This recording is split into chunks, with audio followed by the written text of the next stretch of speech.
Bonjour Kaori, voici le résumé du dernier cours. Nous avions parlé de la Belgique qui avait gagné contre je ne sais plus qui en fait. Il y a eu un match France-Belgique il n'y a pas longtemps et donc la France est en finale de la Coupe du Monde contre la Croatie. Attends, je crois que pour la troisième place, il y a un match qui doit se jouer ce samedi entre l'Angleterre et la Belgique, je crois, hein. Je sais qu'il y a l'Angleterre contre quelqu'un, mais je crois que c'est la Belgique. Et le dimanche, c'est la finale entre la France et la Croatie. Donc, oui, ça va être intense. Et ma fille et moi, nous allons regarder le match avec d'autres amis et ça va être intense. Parce que si on gagne, alors là, ça va être la fin du monde. Allez, donc les Diables Rouges belges, désolé, le collègue belge, vous n'avez pas gagné. Le Japon a atteint les huitièmes de finale. Je peux te dire que c'est exceptionnel et c'est une très très bonne performance. Euh, donc on a les huitièmes de finale, les quarts de finale, les demi-finales et la finale. D'accord. Le 4 juillet, donc pour moi non plus, ce n'est pas vraiment une journée exceptionnelle. J'ai des étudiants qui vont annuler pour célébrer, annuler des cours pour célébrer le 4 juillet. Mais généralement, je travaille. Voilà, je continue à travailler. Et là, j'ai eu tellement de dépenses, de frais, qu'il faut que je travaille plus que la normale maintenant.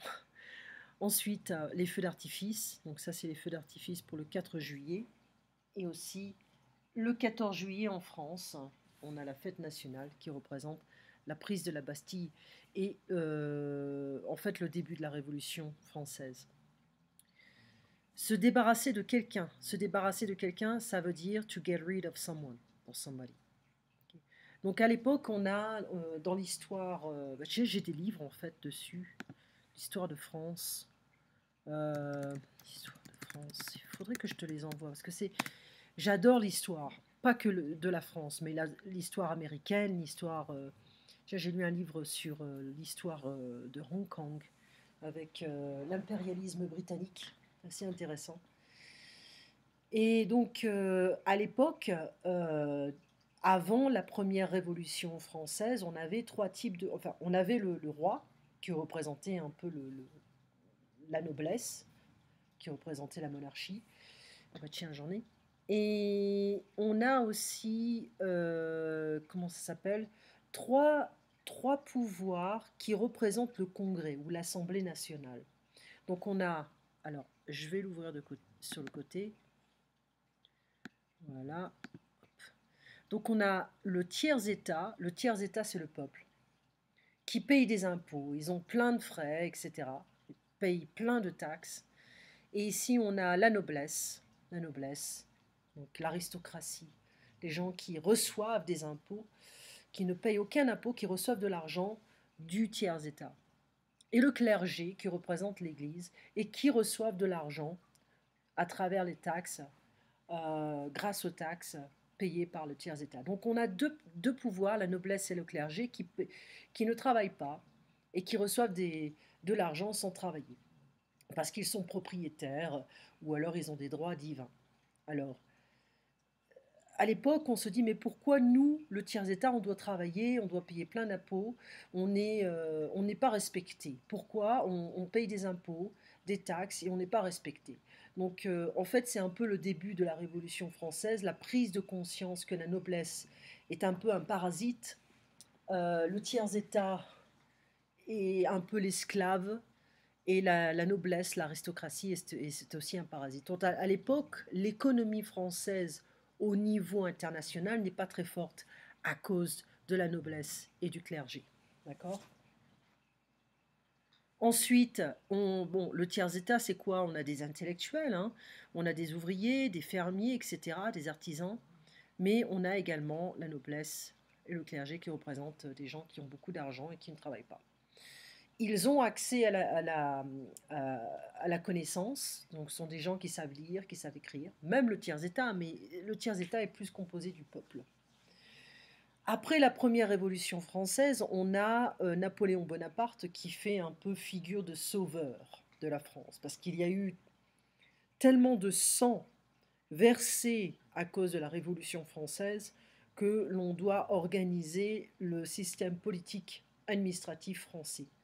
Et Napoléon Bonaparte va créer des lois, des codes civils, codes pénals, etc. On appelle ça le code de Napoléon, qui va être utilisé dans d'autres pays. Et c'est, comment dire, c'est un monsieur qui a de très très bonnes idées. C'est un monsieur qui malheureusement va avoir qui va essayer d'avoir de plus en plus de pouvoir et qui va se proclamer, s'auto-proclamer empereur. Donc on arrive à un point où l'empereur Napoléon Bonaparte est un peu trop dangereux, psychologiquement, politiquement. Et puis il y a aussi des batailles que l'on a perdues, etc., qui vont faire figure qui vont symboliser le pouvoir de Napoléon comme étant faible. J'ai mon chien qui n'arrête pas de ronfler, qui est juste à côté de moi, qui ne veut pas arrêter. Alors, donc on va se débarrasser, to get rid of, on va se débarrasser de Napoléon, on va l'envoyer ailleurs et on va donc créer d'autres républiques. On va commencer par la Première République, la Deuxième République, etc., etc. On aura besoin de 2 révolutions françaises pour se débarrasser complètement de la noblesse, de l'aristocratie. Donc cette période de l'histoire est très intense en France, mais ce n'est pas la seule. On est dans la Cinquième République et on utilise la Constitution de 1958. Cette Constitution a eu des modifications, des amendements, comme on dit en anglais. Il y a eu des addendums. Donc c'est une constitution qui est vieille, mais qui a pu s'adapter au cours des années. Donc la nation, donc le 14 juillet, on a le défilé, hein, parade, le défilé des soldats, les tanks, etc. Si tu veux vraiment lire des choses concernant l'histoire des États-Unis, il faut lire Howard Zinn. Je pense qu'il est très accessible. C'est un monsieur qui était historien et qui a pris la défense des étudiants noirs durant les années 60. Je peux te dire que c'était un très grand courage. Et il était professeur à l'université. Donc il faut se tourner vers l'avenir. Se tourner vers l'avenir, c'est bien l'histoire. Mais pour construire l'avenir, il faut connaître le passé et être présent dans le présent. Être conscient du présent pour pouvoir bâtir un meilleur avenir. Podcast français, donc ici on a des dialogues hein, qu'on va utiliser de plus en plus parce que c'est plus pratique. Et ici, on a différents thèmes, etc. On a la boucherie, etc. On a la boulangerie. Attends, je regardais un petit peu notre transcript. Vous n'auriez pas une baguette, vous n'auriez pas un croissant, vous n'auriez pas, comment dire, vous n'auriez pas des bonbons, vous n'auriez pas des fleurs, etc. J'ai oublié ou j'oubliais. Donc ça, on va voir un petit peu. Des fois, on utilise les deux en français. Hein. On utilise le passé composé, l'imparfait. Les deux sont bons. On n'est pas très strict à ce niveau-là. Okay. Donc, à chaque fois qu'on a un verbe qui commence par re, ça veut dire que l'action est répétée. Revenir, donc venir, revenir. Appeler, rappeler. Okay. Donc, où se trouve le portable du directeur? Il se trouve sous un dossier. Il va être en retard à son rendez-vous, car il doit passer au chantier. Le secrétaire a appelé Monsieur Dutemps et il a laissé un message sur son répondeur. Donc ça, c'était pas les situations d'achat, c'était travailler. Et on avait choisi entre le directeur et la secrétaire. Voilà. Donc on va écouter en même temps. Ce sera plus rapide.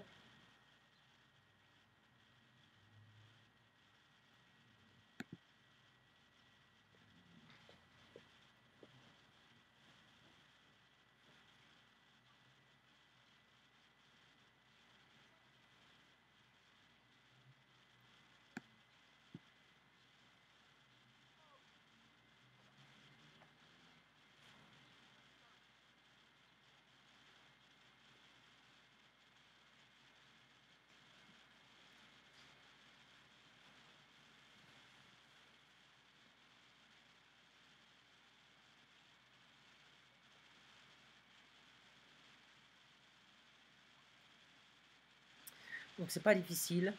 Je crois l'avoir vu sur le bureau, vous n'auriez pas vu mon portable. Donc ici on utilise un conditionnel pour être poli et puis pour demander si par hasard la personne aurait vu le portable. Ok. Je crois l'avoir vu. I believe that I saw it on your desk. I just looked and it may be under a file. Oh yes, here it is. Thank you. Ah yes, j'oubliais. It's trying to sound a bit formal. You know. J'ai oublié. J'ai oublié. While I'm at, it's like we're trying to say like while I'm at it, I forgot something. You know, we mean that, we imply that, but it's not a literal translation. Vous n'avez pas oublié de téléphoner à Monsieur Dutant. You didn't forget to call Mr. Dutant to confirm our appointment. I called him. I left a message on his answering machine. Vous voulez que je le rappelle? Do you want that I call him again? Yes, tell him that I will be a bit late. But the appointment is at 5 p.m. I know, but I have to stop by construction field, construction place, chantiers where you start building something, it's a mess. That's a messy part. To check, vérifier, to verify, to check 2 or 3 things. Understood, so. Okay. So he's trying to sound, most of the white collar in France, it try to sound a bit upper class. They want to demark themselves from, the middle class or lower class. They are okay, but doesn't mean no. Exceptionally intelligent. Being knowledgeable doesn't make you intelligent. Ok, donc vous pourriez être intéressé par, ok, on a d'autres sujets. C'est un site internet qui est bien fait, c'est très pratique.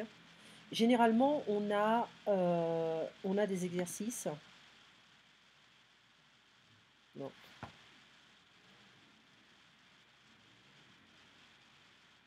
Mais là, on revient à la liste des dialogues. Ok. J'ai mon chien qui veut pas partir. Allez, Claire, là. Allez, va là-bas.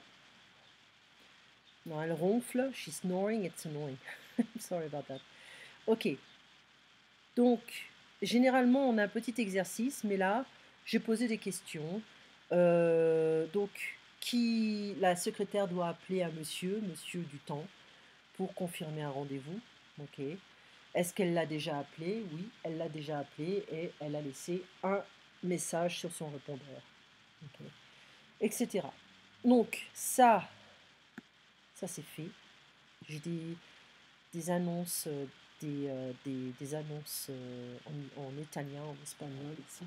C'est intéressant. Alors, le travail le dimanche. Ça, c'était le deuxième dialogue, le deuxième sujet. Et on va l'écouter aussi. Travailler le dimanche, ça ne plaît pas à tout le monde en fait.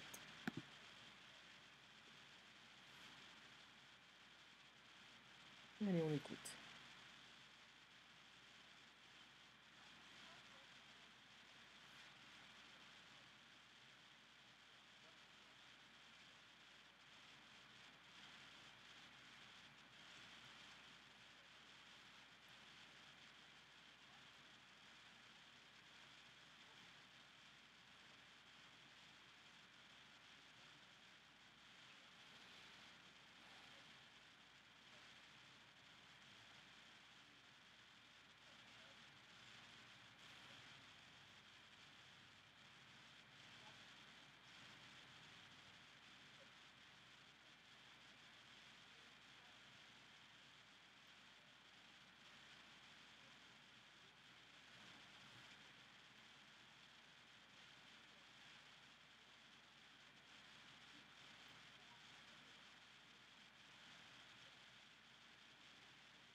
Okay.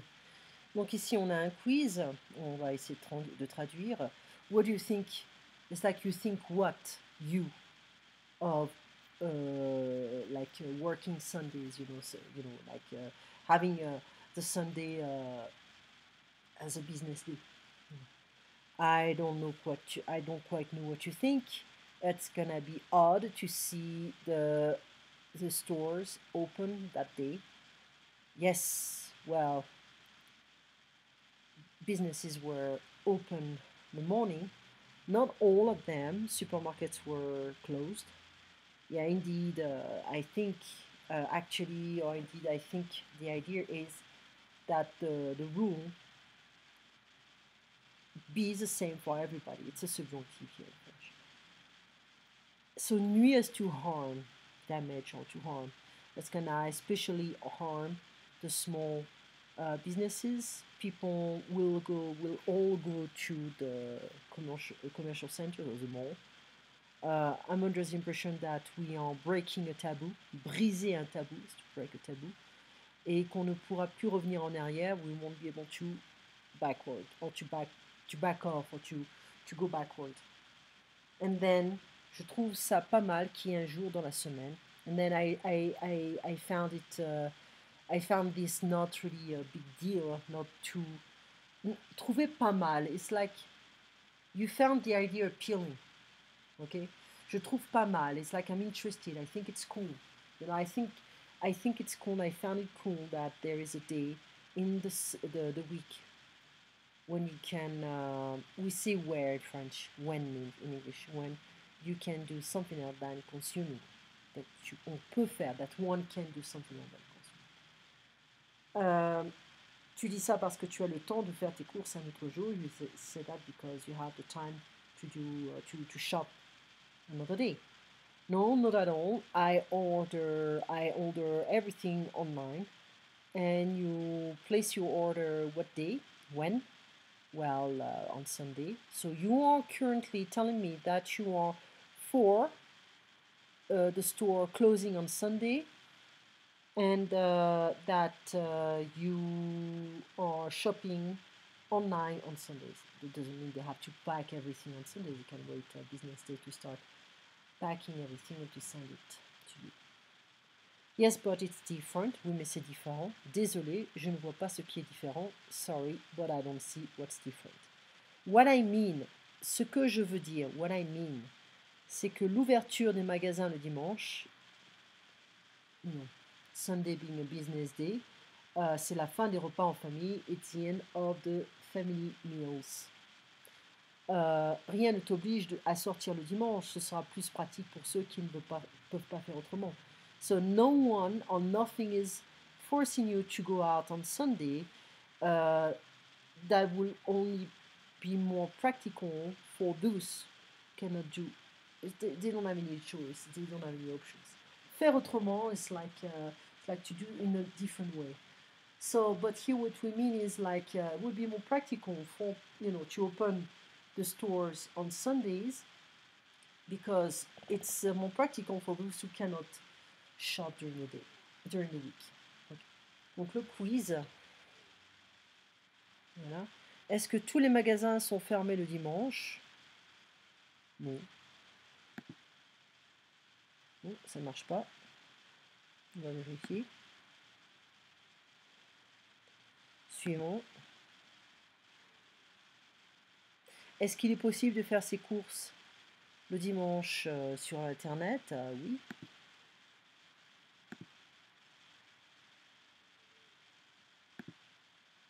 Est-ce que Marc passe sa commande sur Internet le dimanche? Marc est-il pour ou contre le travail le dimanche? Bon, il est contre.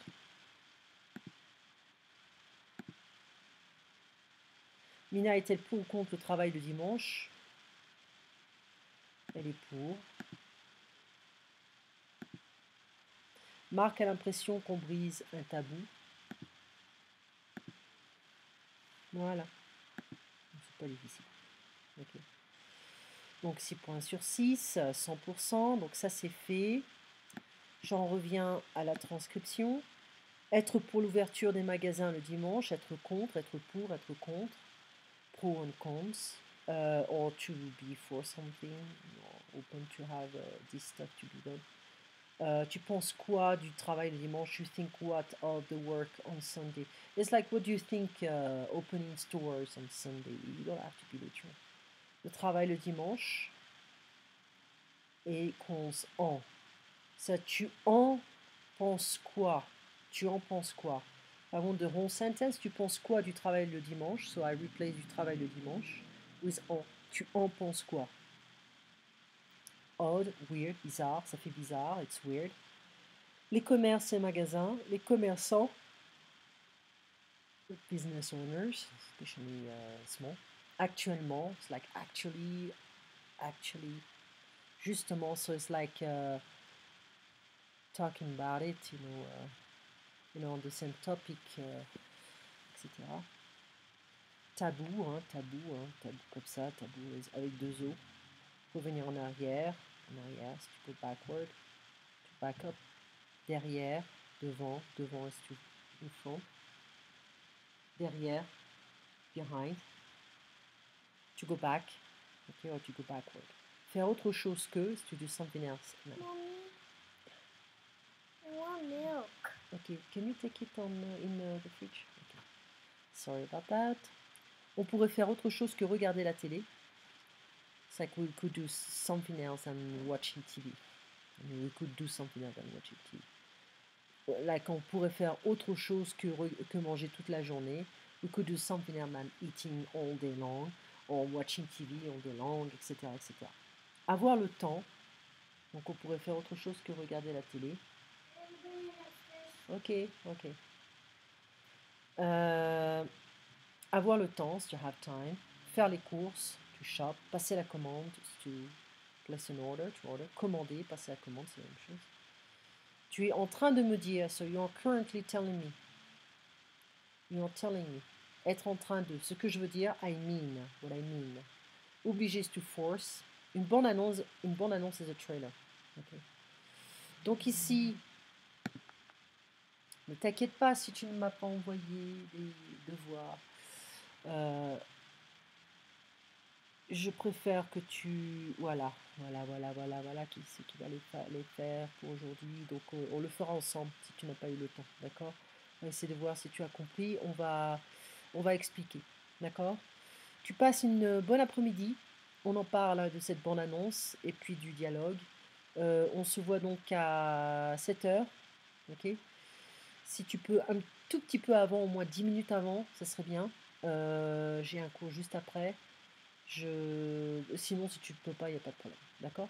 Allez, à tout à l'heure.